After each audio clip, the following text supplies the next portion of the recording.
Hello and good morning to all of you. I hope all of you are doing well and all of you are in good health. In today's class, we will continue with our discussion on types of cybercrime. Email scams. Email scams are type of cybercrimes that uses deceptive emails, websites, and text messages to steal personal information from the user and carry out fraudulent attacks. These scams are carried out by tech-savvy cybercriminals and identity theft criminals. Now let us understand how email scam works. Email scam can be carried out using phishing attacks. There are different types of phishing attacks, like you have simple phishing attack and you have spear phishing attack. Let us understand how phishing works. In phishing attack, a malicious party sends a fraudulent email that appears to be from a genuine or a trusted source. The email intends to trick the recipient into installing malware programs or sharing personal details or financial information. A more dangerous version of phishing is called as spear phishing, where a highly targeted phishing attack that targets specific individuals instead of wide group of people. Now let us understand how phishing works in a greater detail. First, an attacker sends a forged email to the user.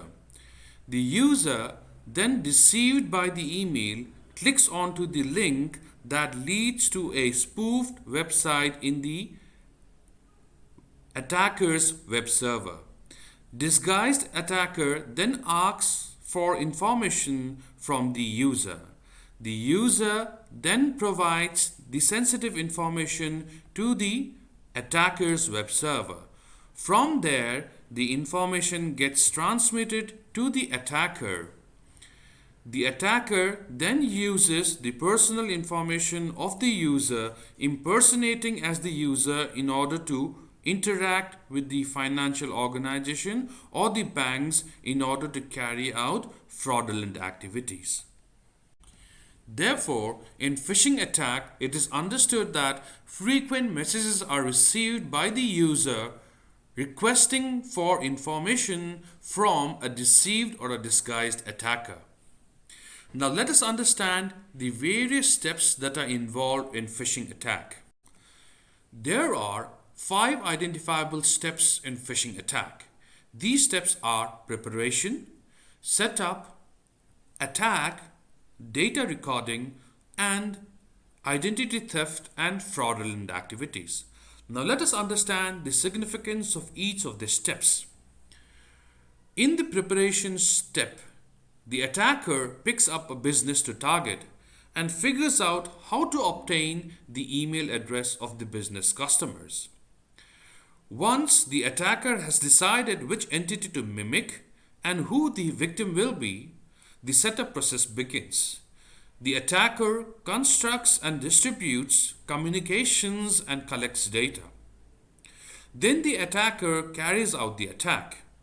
The attacker sends a fake message that appears to come from a genuine or a well-known source. Once a message has been sent, now the attacker waits for the user to enter data.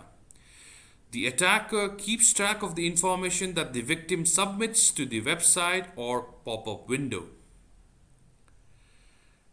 Eventually, when the information has been drawn from the user, the attacker uses the collected information to make unlawful transactions or to perform frauds using the user's data. Vishing attack. Vishing is an attack where a malicious entity contacts a victim over the phone. The goal is to gain the victim's trust and get them to provide their personal information. Vishing is a short form for voice phishing. Now let us discuss an example of vishing. The victim visits a social media platform and clicks on an enticing link.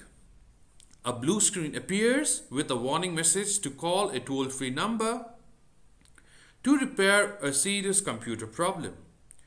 The attacker then impersonates as a security agency and claims that there is a serious problem with the victim's account. The attacker says that the victim must call immediately to resolve the issue. Once the victim calls the attacker gains the victim's trust and gets them to provide their personal information, which they further use in order to carry out fraudulent activities. Now, here we have a very simplified schematic representation how phishing attack works. First, the attacker calls up the victim. The victim provides the crucial data to the attacker. Then the attacker uses the crucial data in order to carry out fraudulent activities. Now let us discuss smishing attack. Smishing is a social engineering attack that uses fake mobile text messages to trick people into downloading malware programs, sharing sensitive information, or sending money to cybercriminals. The term smishing is a combination of SMS or short message service, the technology behind text messages, and phishing. Examples of smishing: tax season scams. These scams try to convince victims that they owe money after doing their taxes and direct them to a fraudulent website to pay the required amount. Now let us understand how smishing attack is carried out using a schematic diagram. The attacker sends a message containing malicious link. The user then opens the text, clicks onto the link, and gives away private data. The data is then used by the attacker to commit fraud or for making profits. Online job frauds. Online job frauds are a type of cybercrime where fake jobs or hiring scams are carried out by cybercriminals, deceiving victims into believing that they have a job or a potential job. Cybercriminals leverages their position as employers to persuade victims to provide them with personal identifiable information, which the attacker uses in order to carry out fraudulent activities. Debit card, credit card frauds. Debit card, credit card fraud is a type of cybercrime or financial crime where a fraudster gains access to sensitive information regarding your credit card. Such sensitive information includes your debit card, credit card number, PIN, CVV, and other similar details. These details are then used by the fraudster in order to carry out illegal transactions. Online payment fraud. Online payment fraud refers to fraudulent activities conducted by cybercriminals during online transactions. It is also known as e-commerce payment fraud. Cybercriminals employ tactics to exploit vulnerabilities in e-commerce platforms, targeting customers' personal information, financial detail, and even physical goods. Victims of online payment fraud often experience financial losses, theft of personal information, or loss of purchased items. Website defacement. Website defacement is a type of cyber attack wherein unauthorized modification of web pages is carried out. This includes addition, removal, or alteration of existing content of the website.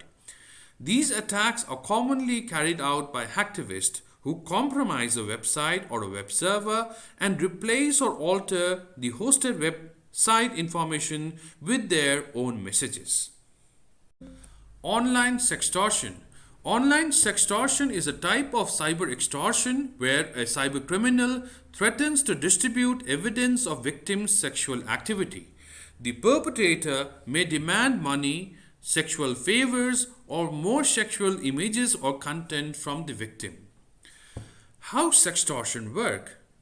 Sextortion works in two steps. First, involves luring victim and then followed by threatening victims.